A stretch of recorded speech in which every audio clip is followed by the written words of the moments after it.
We are having fun with food this morning. Registered dietitian Michelle Jaelin joins us with easy ways to make great holiday memories in your kitchen. Good morning.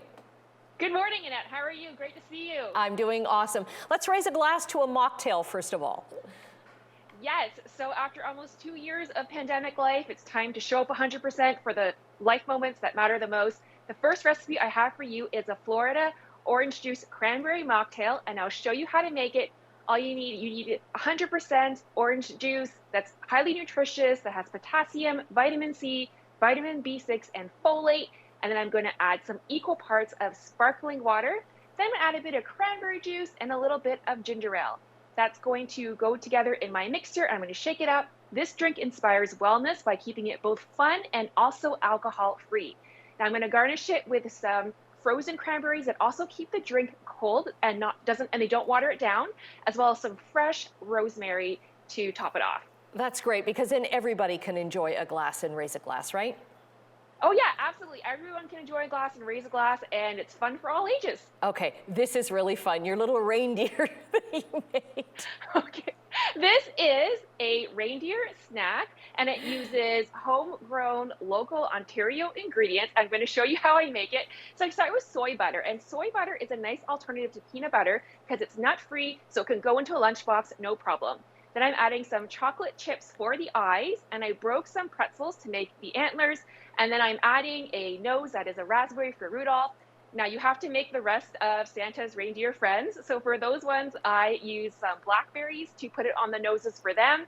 And then you have the whole fleet of reindeer that is ready for... And we have a photo of that, actually, of your little fleet of reindeer for the reindeer games. Yes, it's a great way to make memories. And I know viewers have lots of great food memories that come in the form of food stories, and I encourage them to share their food story at whatsyourfoodstory.ca for a chance to win some amazing prizes. Awesome. And then you've got a Christmas tree made out of cheese. I'm loving this idea. Okay, so it is a cheese board, but just not any regular cheese board. This is a special festive one.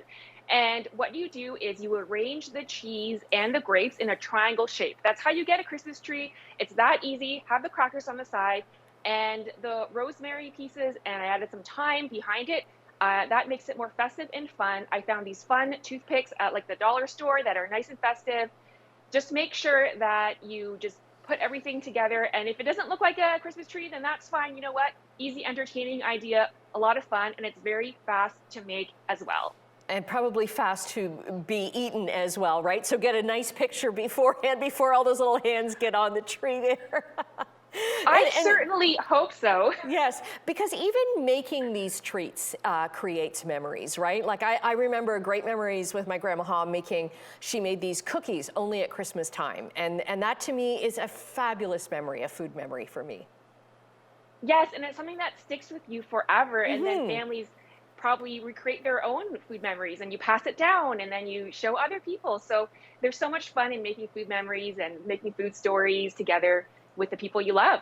Okay, thanks for doing that for us, Michelle. We'll have the link up to your blog and all your socials at chch.com. Merry Christmas to you. Merry Christmas, Annette.